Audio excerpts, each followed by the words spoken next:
Hello everyone! In this video, I'm going to show you how to edit your photos using your mobile phone. Kaya time out muna tayo. John Nathan here and welcome to my channel.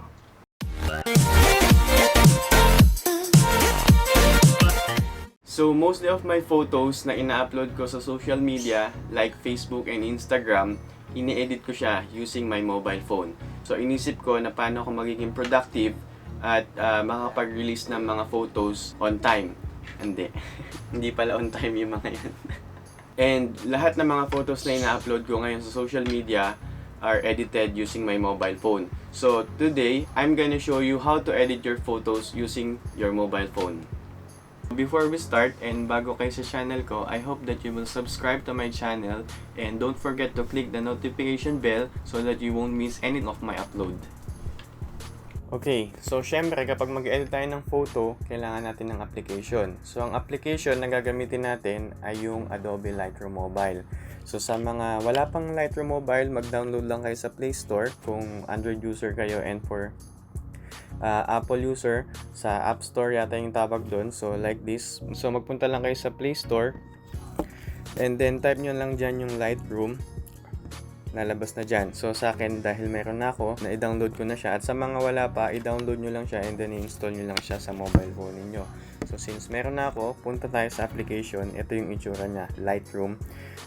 Click nyo lang yan, open. So syempre, i-import natin yung picture na gusto nating i-edit. So yung may plus sign sa baba, nakatabi ng icon ng camera, click nyo lang yan to import yung photo. So since sa akin, naka-import na siya dito, so hahanapin ko na lang yung photo na gusto kong i-edit. So yung isa-select ko na photo ay yung picture from my last photo shoot. So ito yung favorite ko na shot and gusto ko siyang i-edit. Ito yung gusto kong i-edit ngayon. So kapag nag-edit ako, ang unang-unang ginagawa ko, pupunta ako sa crop. Sa crop, syempre gusto ko na naka-align yung picture ko. So kiniklik ko yung straighten para automatic na siya mag-align. Pag kinlik nyo yan, okay, automatic na siya. And then konting adjustment para hindi makrop yung mga parts na gusto nyong makita sa picture. So I think yan. So okay yan sa akin. Then click nyo lang yung check sa taas to okay.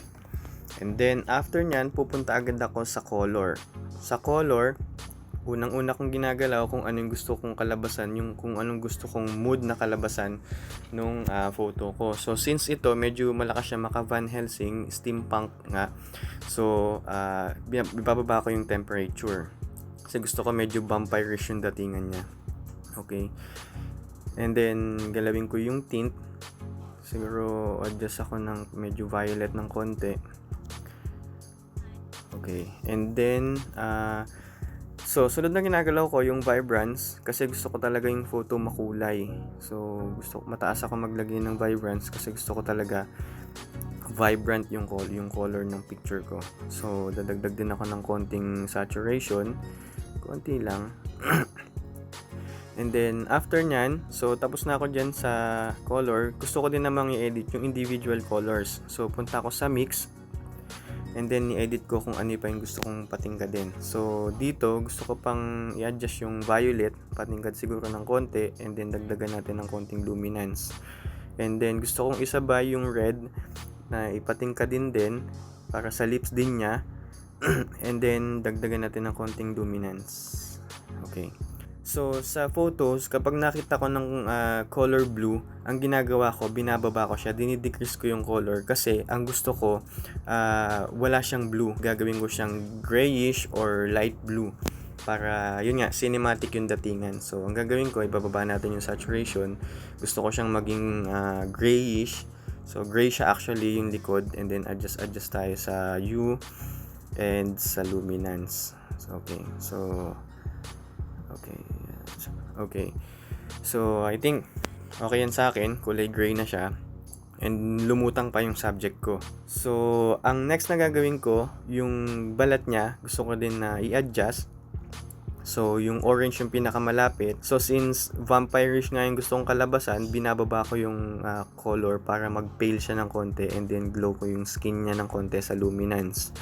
And then, yun. So, for this, ang ginagalaw ko lang talaga usually yung blue, importante sa akin, at saka yung orange. So, since may red and violet na gusto kong palutangin, ginalaw ko siya. So, I'm done with the color mix. So, press lang yung done. Okay na siya. And then, after nyan, ini-edit ko din yung effects. Sa effects, ang usually na ginagalaw ko yung dehaze. Para kung mapapansin nyo, lulutang yung kulay niya, tsaka magkakaroon pa siya ng konting drama. And then sa clarity, binababa ko siya usually para hindi masyadong matapang. Baba or taas, medyo ina-adjust ko siya ng konti. Depende sa picture na kakalabasan. So dito, negative ko, click ko siya para hindi masyadong masakit sa mata, matapang. So yung texture, minsan ginagalaw ko din yan. Siguro taas natin ng konti or siguro stay na lang natin ng 0.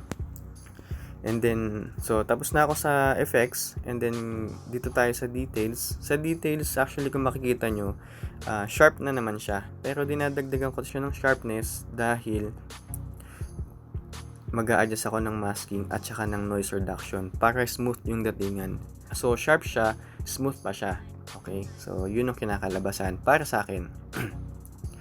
Okay, so gusto ko pandagdagan ng konting details, yung sharp niya. Okay, so yan lang yung ginagalaw ko dyan. And then after nyan, ang ginagawa ko, pupunta ako sa light. Sa light, ang usually na ginagawa ko, binababa ko yung highlights niya para medyo lumutang pa yung mga details niya. And then, konting taas ng shadow. Okay, para magkaroon siya ng drama effect, and then konting blacks. Okay, so yan yung kinakalabasan. Medyo matingkad na yung kulay. And then, after nyan, syempre, kapag hindi ako gumagamit ng strobe sa mga shoot na ginagawa ko and gusto kong maging dramatic pa rin yung picture ko, ang ginagawa ko, gumagamit ako ng selective edits. Ito yung masking kung anong gusto mong tamaan lang ng edits mo, ng adjustments mo. So, dahil dyan, kasi gusto ko na maglalagay ako ng drama sa picture, so, ang selective edits, pinipili ko tong circle and then ilalapag ko siya kung saan ko siya gustong ilapag. Usually, nilalapag ko lang to sa gusto kong tutukan ng lights. So, wala akong strobe pero gagawa tayo ng light natin dito sa editing. So, para maging dramatic siya, ang ginagawa ko, pinapadilim ko yung paligid para magawa mo siya. Long press nyo lang to, yung gitna, yung circle, yung bilog na kulay blue, and then invert mask. So, sa invert mask, makikita mo dyan, kung ano yung red, ayun lang yung tatamaan ng adjustments mo.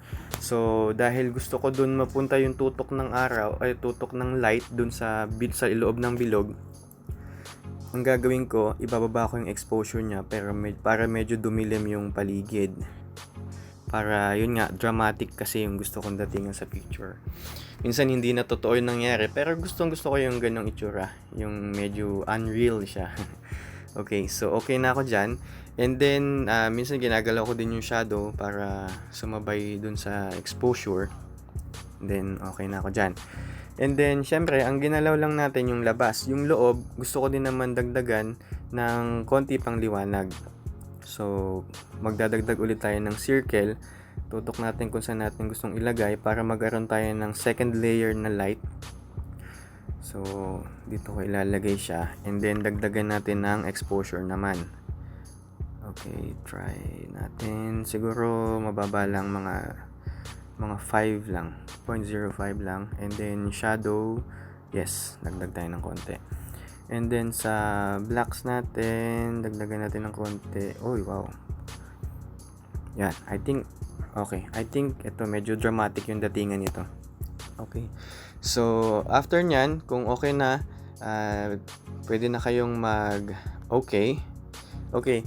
So, dito, smooth na naman yung skin niya. So, kung gusto nyo na lalong mag-smooth yung skin niya, ang ginagawa ko, para hindi tamaan yung ibang details at yung mukha lang yung mas smoothen ko, ang ginagawa ko, nagsiselective edits ulit ako, and then, lalagay ko sa muka or sa balat, kung saang balat.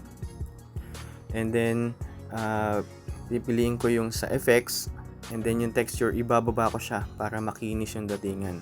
Okay, syempre, ayaw naman natin na yung ibang lines is maapektuhan. So, ang gagawin nyo, click nyo lang yung circle ulit doon, and then yung eraser. And then, erase nyo kung ano yung gusto nyong mga ilabas pa rin yung details, yung hindi mawawala yung details. Usually naman, sa skin lang naman talaga to ina-apply. Para sa akin, sa skin ko lang siya kailangan. So, gusto ko, texture ko, yung skin lang yung makinis naman, syempre. Tapos, buburahin ko yung ibang detail, yung iba na tinatamaan ng details. So, syempre, sa ganito, gusto ko nakalitaw pa rin yung lips niya. So, yung lips niya, tinatanggal ko para lumabas yung details pa rin ng lips. And then, syempre, yung jawline. Yung jawline, importante yan sa mga model. So, tinatanggal ko yung dyan. So, okay. So, mas smooth yung datingan nung face niya. Okay? So, click OK. And then, okay na tayo dyan. So, for me, okay ako dito. And then, kung gusto ko na magkaroon ng adjustment, siguro maglalaro ako dito sa light ko, sa exposure, para mas mukhang dramatic siya. Kasi mas gusto ko talaga yung dramatic. Medyo unreal siya, pero ewan ko, satisfied ako kapag ganun yung kinakalabasan ng photo ko. Okay. So, I think okay na ako dito. Medyo maangas na yung datingan para sa akin. And, okay. So, I think okay na ako dito. So, pakita ko sa inyo kung ano yung before. Ito yung before ng photo natin and then yung after natin ma-edit. Okay. So, I think I'm satisfied with the output. So, pwede na tayong mag-export. So, pag mag-export kayo ng photo, yung tatlong bilog sa taas, yung tatlong dots dun sa taas sa right upper corner, click nyo lang yon and then save to device. So usually naman sa Instagram at sa Facebook, ang pinakamataas na resolution nila is 1300 something 38 or 68 something pixels. So sa Lightroom Mobile, ang pinipili ko yung limit sa 2048. So actually mataas na nga siya. So wala tayong choice kundi ito lang piliin natin para hindi masyadong tumaas yung quality natin. So press OK. And then i-save na niya sa device and then one photo exported successfully. So okay na. So guys, I hope nakatulong ako sa inyo kung paano mag-edit ng photo sa mobile phone. So pwede na kayo mag-edit kahit saan, kahit nasa biyahe kayo. Katulad ko, pag pumapasok ako ng office, 1 oras ang biyahe ko and hindi ko yun sinasayang dahil nakapag-edit ako dito sa mobile phone.